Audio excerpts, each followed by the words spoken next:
start our week fresh, to give ourselves some perspective, reflection, um, to really set a tone for our week. And here we are, the last week of the year as we prepare for Rosh Hashanah and Elul, a time really of reflection and thinking of what values we hold on to so importantly. So my friend Benny in Israel is someone who reminds me often of my commitment to Israel and our connection. We were brought together 10 years ago, I think, on a trip. Actually, he was first assigned to be a guide for a teen bus with Rabbi Daniel. And Rabbi Daniel came home and said, "You'll love Benny." And he became our guide for our family trip that next winter. And we've done probably 10 trips together. We were supposed to be together last March of 2020, last July of 2020, this December. We're doing lots of work together, and we will plan for that in the future. Obviously, things changed a little bit in this past 6 months. But in the meantime, let's learn from Benny and talk about some things that's going on in his life and in Israel. So, welcome, Benny. Toda rabba. Thank you. It's good to be with you. It looks like you have a much nicer weather. I put in the picture of the desert behind me just to remind everyone that it's a heat wave in Israel. So, but yeah, everything is great. Great to be with you on this wonderful Monday morning. Yeah, I saw it broke records in Jerusalem last week. It was like 112 degrees or something in the old city. Like they clocked it at the Kotel. Yeah. It's a heat wave. Like all the summer, we had this wonderful weather around Israel. It was a blessed year, like until probably the end of February, right? It was blessed year. The Sea of Galilee is full, like we didn't sow for 20 years. So many great things, and we had a beautiful summer. And at the end of the summer, we have this heat wave that broke record all over, actually, the mountains, the inland. It was a kind of a system that came from the desert, from the big deserts in Saudi Arabia. Maybe Bahrain was sending us a little bit of love before what's coming up. So Well, that's maybe one of the reasons. well, it is fall here in Michigan. It's 54 degrees right now, and though this afternoon, I mean, it's crisp, it's beautiful, and it feels like time to get ready for uh, um, in America at least, or in Michigan, I should say. So, Benny, can you talk a little bit about the work you do? You've been a guide, and then you started a company, 11 Experiential Travel, and have been providing different tours for different groups now in the past few years.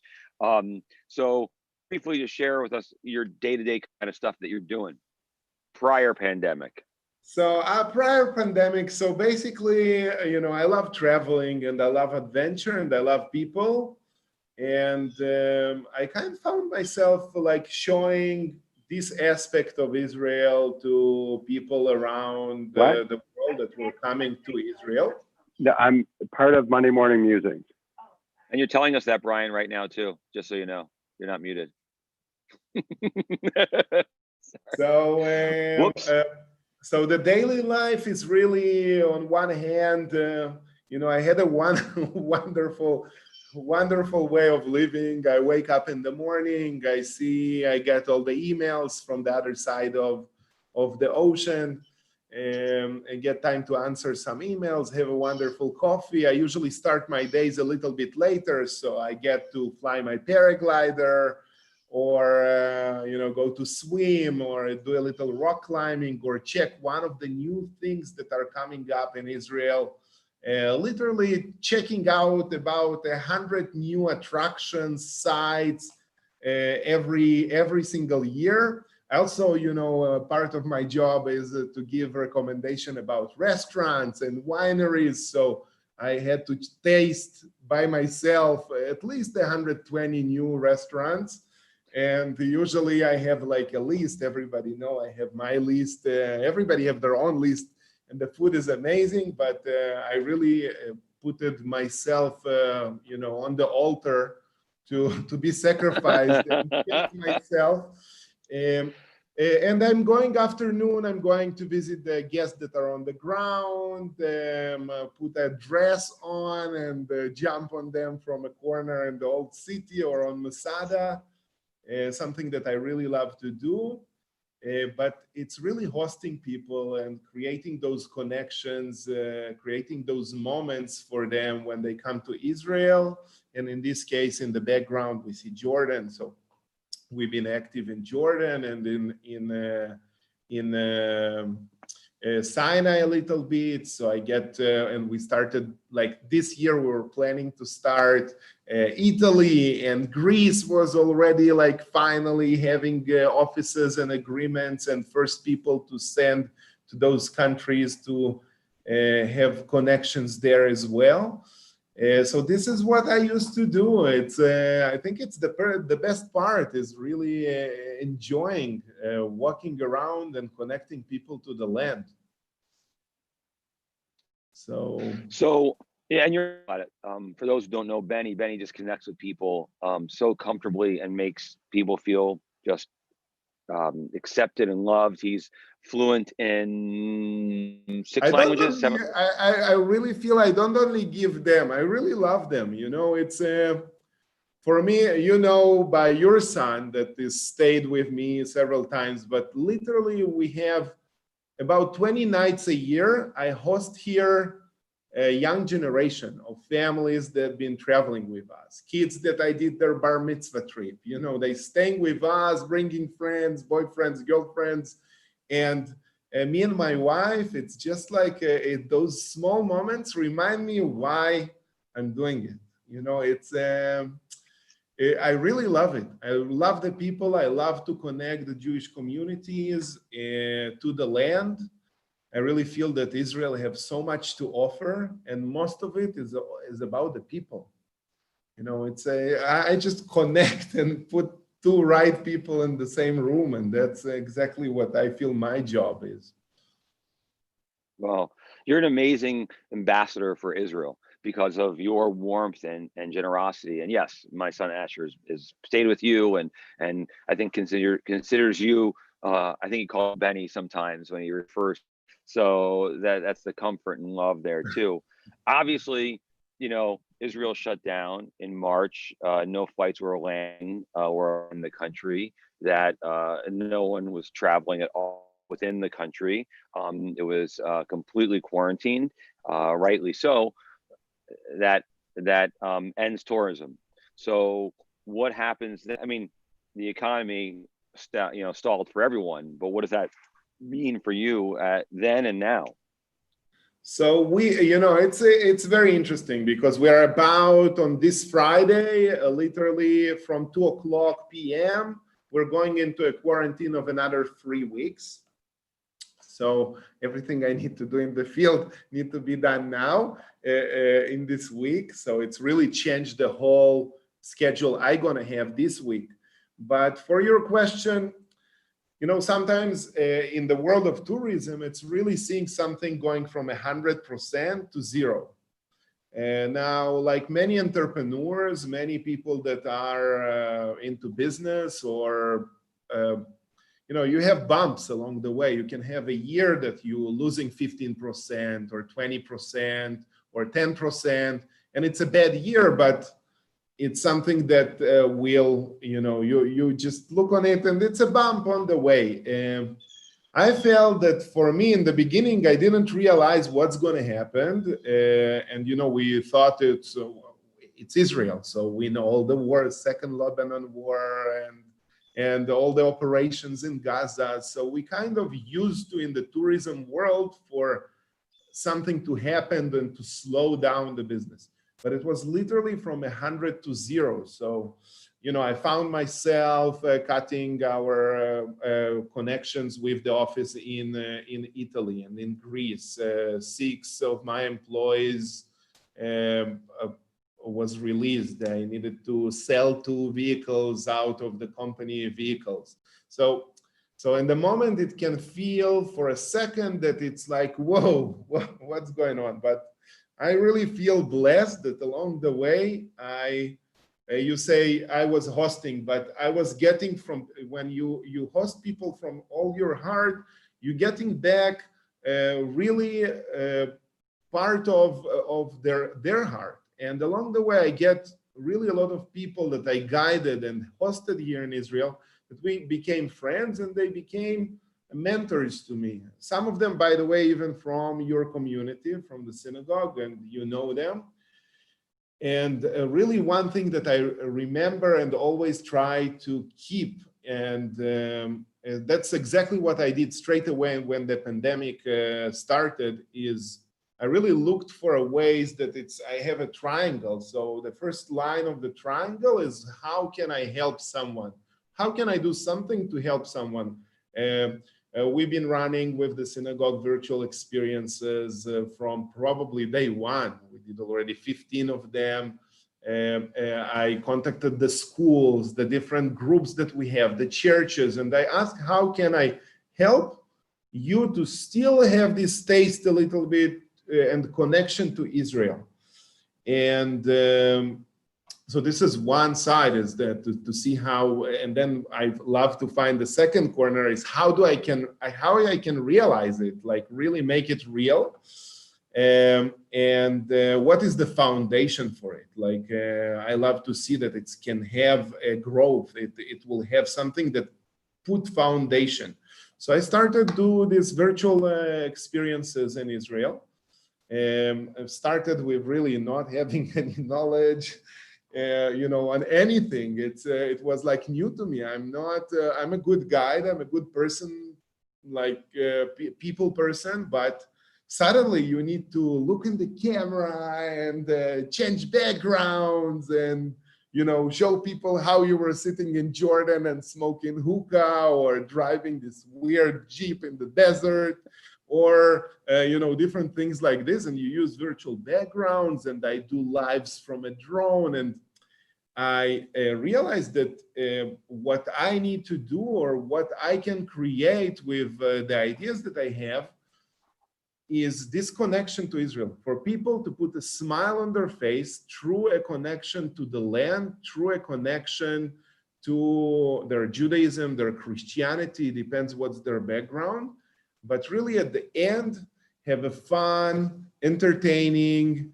and a little bit like studying along the way experiences. And so far, from the beginning of the pandemic to today, we did about 250 different experiences. Wow. We have a list of 60 different ones. Like yesterday, I woke up, we did a little slichot event together.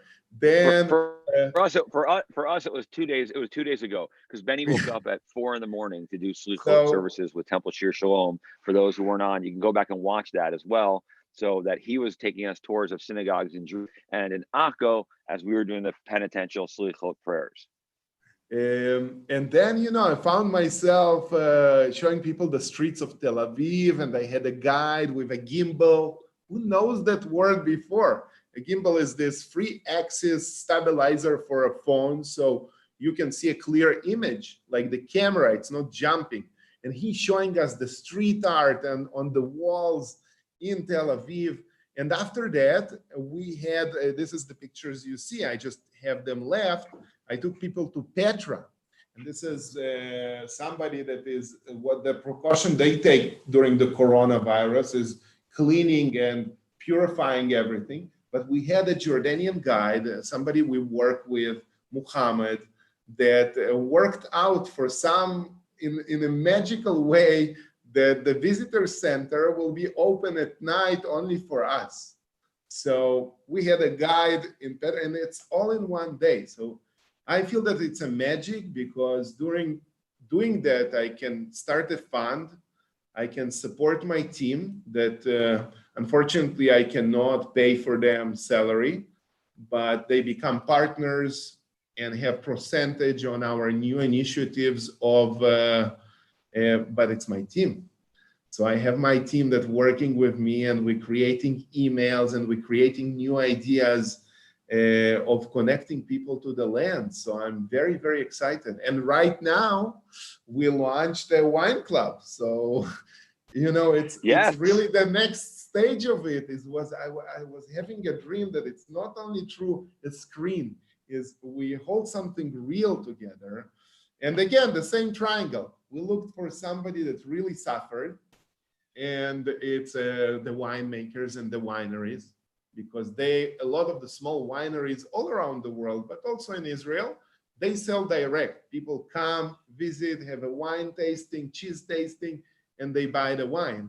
But with the quarantine, you could not go. And then with the closing of everything, you cannot go. And everybody that want to open, there are rules. It's very, very complicated. So we came up with this idea of a wine club. It's really cool. I'm excited personally, Yeah.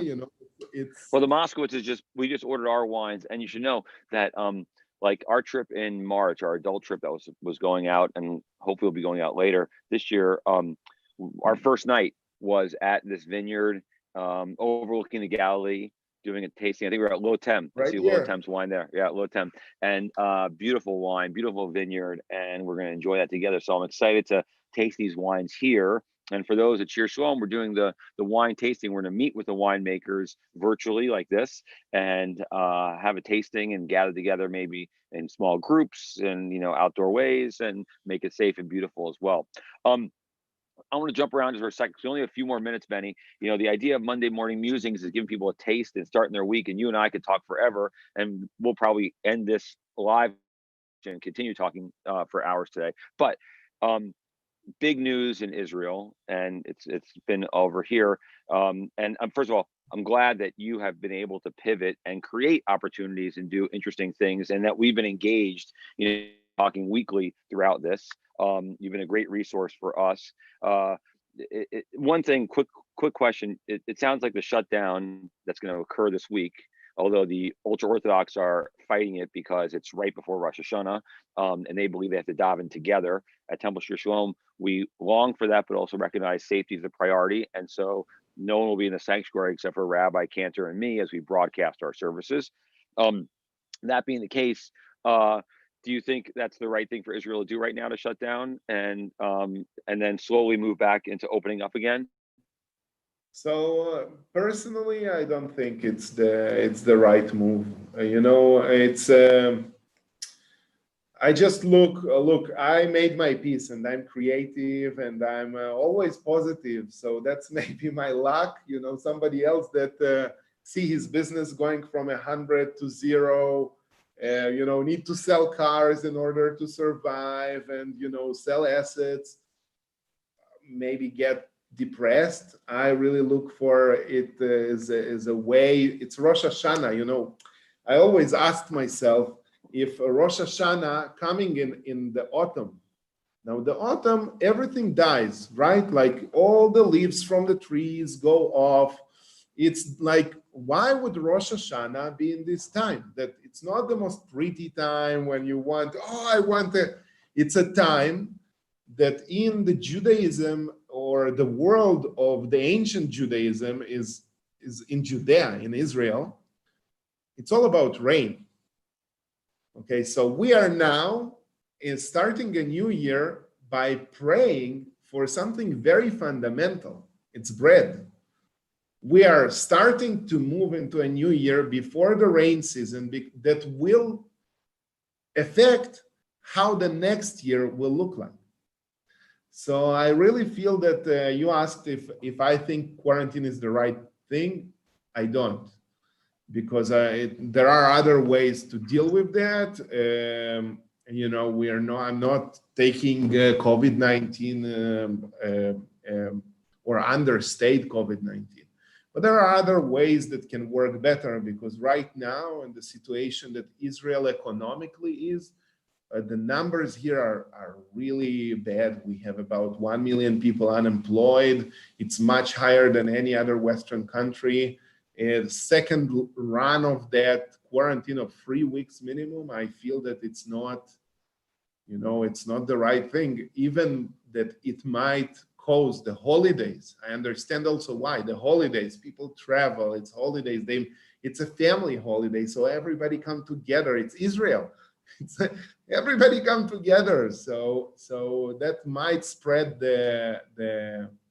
but I think we now pretty much trained in dealing with that on a daily life. And the Israeli medical system can take more people. And I think on the street, we're asking, especially business. Look, for me, it's not affecting because people are not coming. But so I really like, I'm staying home, I'm doing virtual tours, but I really feel that it's like I see people that are really, really suffering. So I really hope that we can find a different way.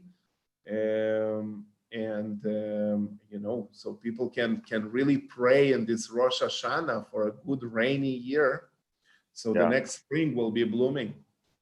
So we have to end on something really positive too, because that's your nature as well. I guess part of what I love most about you is your eternal optimism and hope, and I think we share in that too, and that's why we love being together.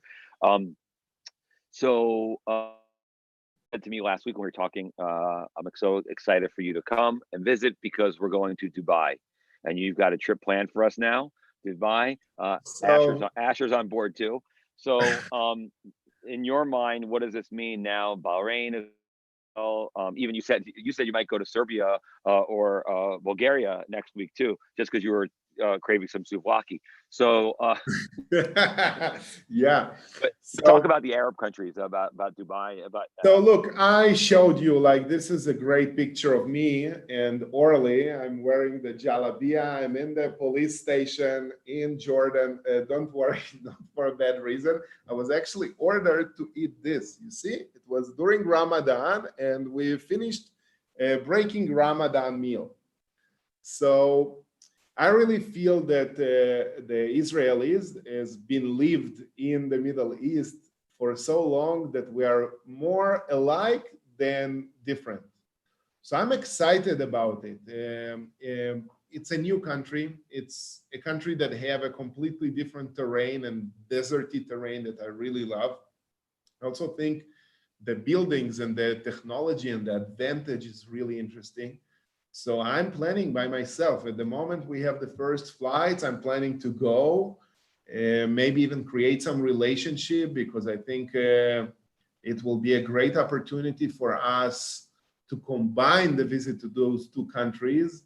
If people coming from so far away, it will be 2 hours flight. So why not? Yeah, it's exactly like we talk about Jordan. It's like you coming to Israel, you go to Petra and Wadi Ram for 2 days. We fly for Dubai and, like check out the United Emirates and the Arab countries that will come into this agreement as well. I hope that that's only the seed for a more global aerial peace. Because I feel that some of the countries around us start to realize that it's a reality. We are a reality here.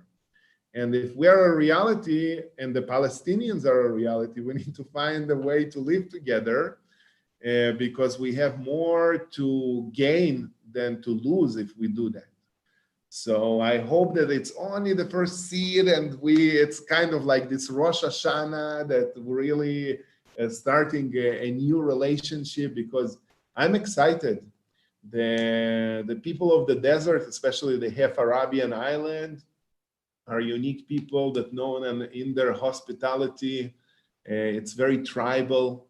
In the desert, you cannot afford to be not hosting other people, like be not hospit, because one day they are on the road riding camels, right?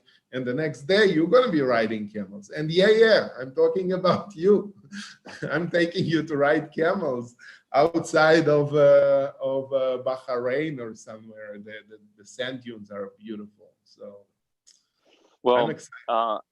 I trust you to take me there, and as you have taken me on many adventures, you should know Benny is fearless, but is also really wise. He creates things. He's taken it. He took Asher uh, paragliding or parasailing, paragliding. Paragliding, yes. Paragliding. Benny jumps from many cliffs and flies and enjoys that and takes his glider wherever he goes. and his remarkable stories about that, and it's part of the experiences that he offers too. So, it's wonderful, even in difficult times, to connect with Israel. For us at Temple Shir Shalom, our relationship with Israel is really a part of our priority. It's one of our long-term goals to get more and more people to have that experience and to be able to feel that, because even when there are challenging times in Israel, and you have some frustrations as well, and just like, it doesn't mean we don't love Israel. Our Ahavat Zion, that idea of our love for the people and the land, is eternal, and something that's a part of who we are as American Jews as well. So I really appreciate, Benny, you bringing that to us today, sharing some of your joys and some of the challenges, and honestly, being a part of this as well. I will someone just texted me. I'll put in the link here on my Facebook, the wine club information. So if anyone wants to sign up for that and be a part of it, like I said, this past week, I ordered my first half cake, be my assortment that will be arriving for the holidays to enjoy and to share as well. So Benny, it's really like, this one, we succeeded to bring the wine, great wine from 4 different wineries. The wine is already in the States, so the shipping is local. The crazy thing is that the cost of the wine is exactly like you buy it in Israel. So, so we saved you the trip, but not means you don't need to come. And it's for the holidays, and it's a big help for the wineries. But the best part of it is a little bit of what we're gonna experience together, because every box of wine, like you said, coming with a really, really, really interesting wine tasting with the winemaker and Israeli wine culture experience, virtual, but really something that will bring us together. So I'm excited about that. It's like, seeing 2 months, 2.5 months of very hard work and all the logistics and the legal parts of where you can send, where you can't send. In America, every state have a different law. So it's working out, and I'm very, very excited to bring Israel also in reality into your doorstep. So yes, Yofi, thank you for your support. love it, love it. Well, and for sending us that gift, I'm sending you a gift as well. Asher arrives October 4th, and I present him, and so hopefully you'll have time very soon together as well once he gets out of quarantine. So Daria, my daughter, 3.5 years old, that also went flying with me paragliding, but I told her that Asher is coming. So she said, Asher, yesh lo cheder. He have a room. Matai הוא בא? When he is coming. Do you want Asher to come? Ken? So he's been waited here, not only by me. So it will be a pleasure. Thank you. And hopefully it means that we will see you here soon. Bye. We need to. We'll be here soon. Leslie, we're on our way. So I wish you a good and sweet New Year. Shana Tova Mituka to everyone who's watching and a part of this today. And I look forward to seeing everyone next week on Monday Morning Musing. So thanks, everyone. Shana Tova.